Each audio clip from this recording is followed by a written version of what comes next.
Welcome to Guide's Tales. Captain Zyak here, and today we're fishing with a good longtime friend of mine, Captain Blair Wiggins. This show's a little different than what we normally do. We weren't going in necessarily expecting to catch a ton of fish, but we're expecting to learn a lot about the area and a lot about the issues that are facing not only the east coast of Florida, but the west coast and the Everglades. Water issues, habitat restoration. Stay tuned.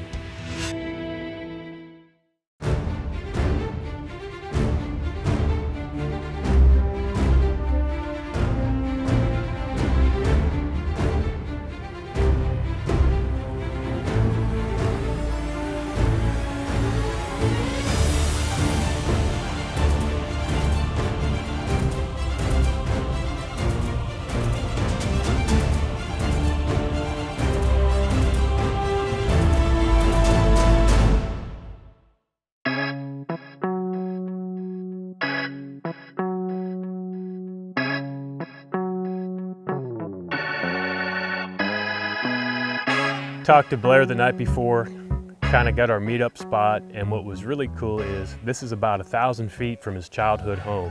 So these are the waters that he grew up fishing as a young man and fell in love with the estuary there, and I was excited to see the area. What was really cool is when we launched the boat, we just dropped the trolling motor and started fishing.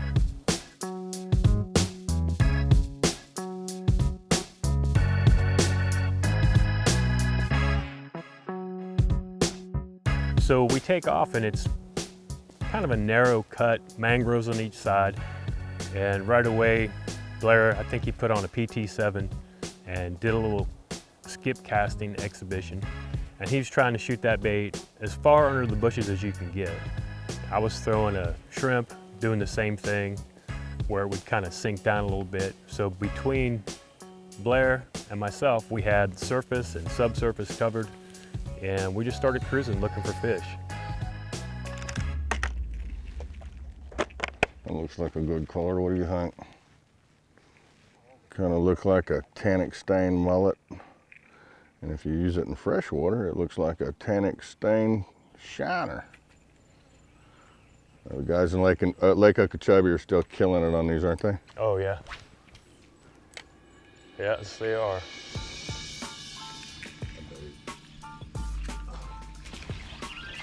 Probably not exactly what we're looking for, but.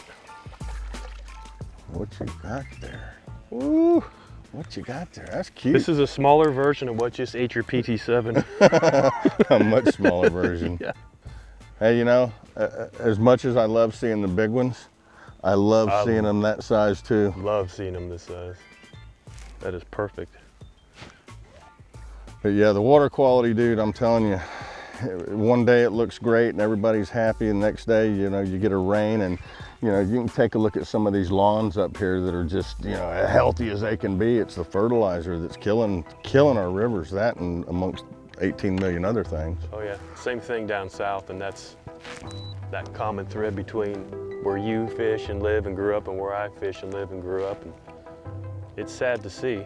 I got so tired of all that, you know, I started that clam project, and it's doing gangbusters now, and I got finally the manatee people are jumping on board because we got manatees dying by the hundreds now here in Brevard County.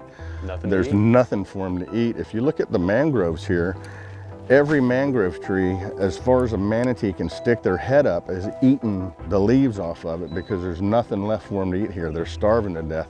You know, I don't hate manatees. I love seeing manatees.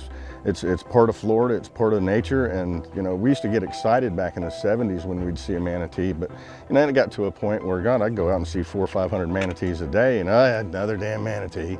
But you know, now they're fixing to disappear off the face of the earth here in Florida. I feel bad for them. It's I hard feel to watch bad for them. Hard to watch an animal starve, you know. And it's our fault, you know. I've been screaming for years about the water quality, but I never really had a voice to do anything. And I was finally able to get the FWC together with Whitney Labs, University of Florida, and the CCA put us all together. So I have them to thank for it. But it got everybody together, and we looked at the problem, and I told them everything I saw from my guiding days back in the early 90s when the clam boats were so thick across the river you could walk across them. And I was screaming then, you're taking every filter feeder we got out of here. And sure enough, they took them down to a point of non-sustainability. We still had a few clams left, but they weren't in close enough proximity to get the magic done where they needed to bring those little veligers, which are, you know, the baby clams, right, into existence. And it just frustrates me.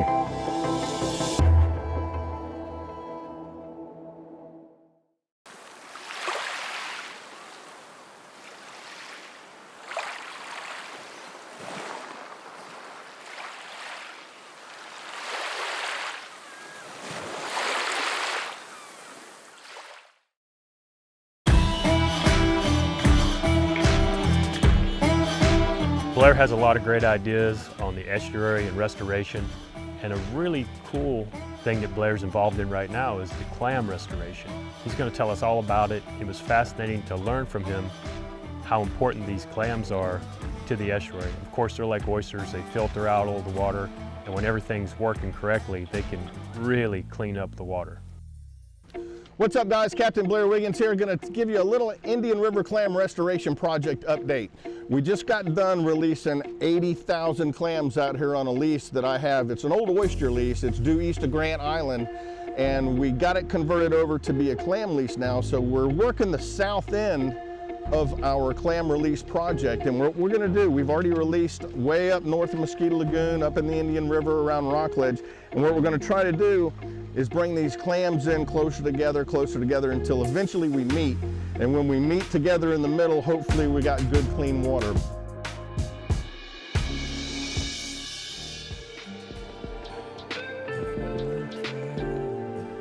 Two really important things happened this past year.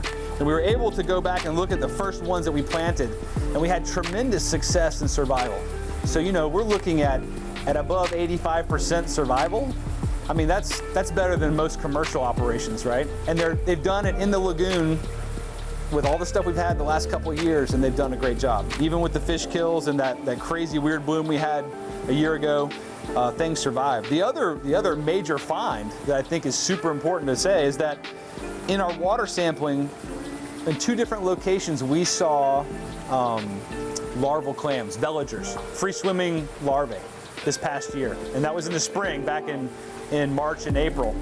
And that means that what we've put out there is actually having some reproductive success. And so that's a huge up for us, you know, in the program itself. And knowing that, you know, they're getting dispersed off of those, what I call the mother reefs or beds that we're creating. Things are being exported from there, you know, live animals, and then they're going to recolonize in places that we don't physically plant, and that's the key, right? That's what we want to do. So the more of these guys that are out there, after a year, they're reproducing, and that's success. Now, so we know that large clams and the big brood stock has been harvested out of the lagoon for a long time now, and our goal is to get these guys back. And oftentimes, what we're hoping to get is these guys back in the water, and then one day they'll be that brood stock, or they'll be the linchpin of the system. However, you can help us. 10 cents per clam is our cost to produce, transport, and replant these guys. And this is what you get for your 10-cent donation. Now, 10 for $1, and you can scale it up from there. But our goal is to get as many of these back in the river as possible. As I mentioned earlier, we've hit the 10 million mark, and we're just a drop in the bucket. So we're hoping to exponentially grow that in the coming years. And when these guys grow up, they have a tremendous effect on the water clarity and quality of the lagoon. And so your contributions go a long way to helping us get there. Like I said, I want to say thanks to Dr. Todd and Josh Badgett out there today. They got in the water at 71.2 degrees, and it's a little bit chilly. So they got in the water today. They put the nets out. We spread the clams out evenly over two of the patches that we do with the big plastic nets. And everything went great there today. It was just a little bit chilly, so thanks guys for getting in the water.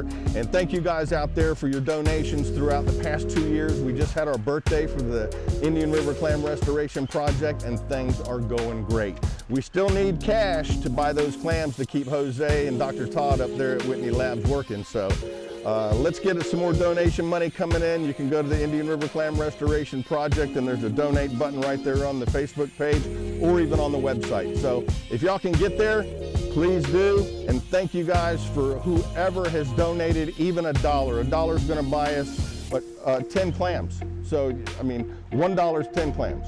You can definitely help with 10 clams. That's a lot of water that they can filter. And just want to say thanks again for everybody that's helped. We'll see y'all on the water soon. Take care.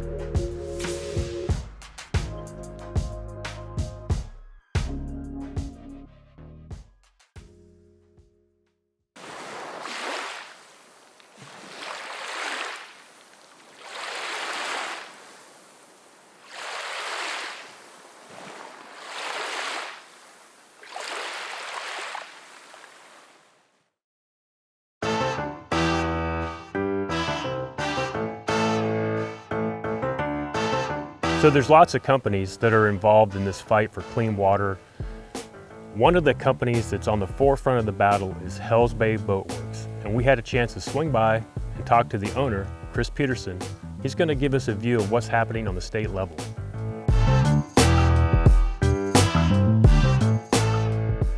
I'm Chris Peterson, president of Hells Bay Boat Works, and I've also been appointed by the governor to the St. Johns River Water Management District. Hells Bay Boat Works is here in Titusville, Florida. We're right on the edge and the middle of the Indian River, and just a quick shot to the Mosquito Lagoon. You know, this world famous body of water, the Indian River, Mosquito Lagoon, we're losing seagrass. The seagrass is a good symptom of the health of the system. And really the reason we're losing that seagrass is because we've got too much pollutants, but it's really nitrogen and phosphorus in our water, which causes algae blooms. Those algae blooms, therefore, keep light away from that grass, and that stuff is really coming from people, more people, and people have been living here, you know, in earnest civilization for about 100 years. So we've spent 100 years of adding pollutants to the system, mostly through sewers and runoff of agricultural and just yards and fertilizer. And we're fertilizing the lagoon to a point that it's over-fertilizing. You know, you think back 100 years ago, we have a couple settlers showing up here. They could put outhouses right up next to the lagoon, and it didn't affect it. The system could handle that amount of sewer and human living. But over the last 100 years, we've rediverted water from over near the St. Johns River into the Indian River Lagoon system, and with it, it brings lots of agricultural and residential runoff from fertilizer, and we've also got a lot of septic tanks. So what we've got to do now is we've got to convert a lot of those septic tanks to sewer. Back in the day, a couple of septic tanks, the system could handle that, but it can't handle all the population that has been coming to surround the Indian River. Everybody loves coming to Florida. It's a great place to be, but now we have to plan for those people and plan on how we're going to remove our waste. So I believe that one of the things that makes Florida unique is the fact that is our water. We have great weather, but so does Arizona. So does some other places, you know, in this country, and people are moving there, but people are really moving here because of our water and our water quality, and live on the water, recreate in the water, and we all want healthy water to do that. Without healthy water, everything from hotels, beaches, the realtors, the housing market itself, and the recreational market, fishing, or just hanging out in the water at a sandbar on Saturday is affected by our water quality. Because if we don't have good water, we don't have good fishing. If we don't have good fishing, you don't need my fishing boat.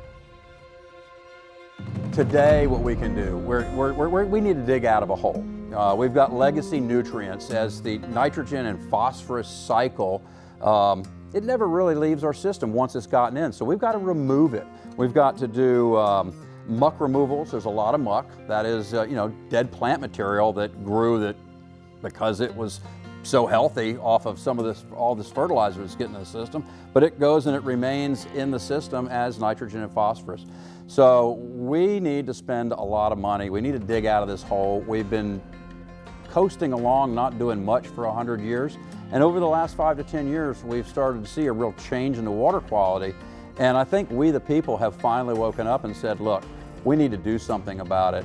So our legislature, we can't do it by ourselves. You and I can't do it. What you and I can do is we can really pay attention to the amount of fertilization we're putting on our yards. And then we can encourage our legislators and city officials to help us all collectively do the right thing and spend the money to remove the legacy nutrients, convert the septic tanks to sewer, and in general work on the seagrass issues. And all of that takes money, and it's not enough for just you and I to donate to somewhere to get it. We need government to come in and help us do that.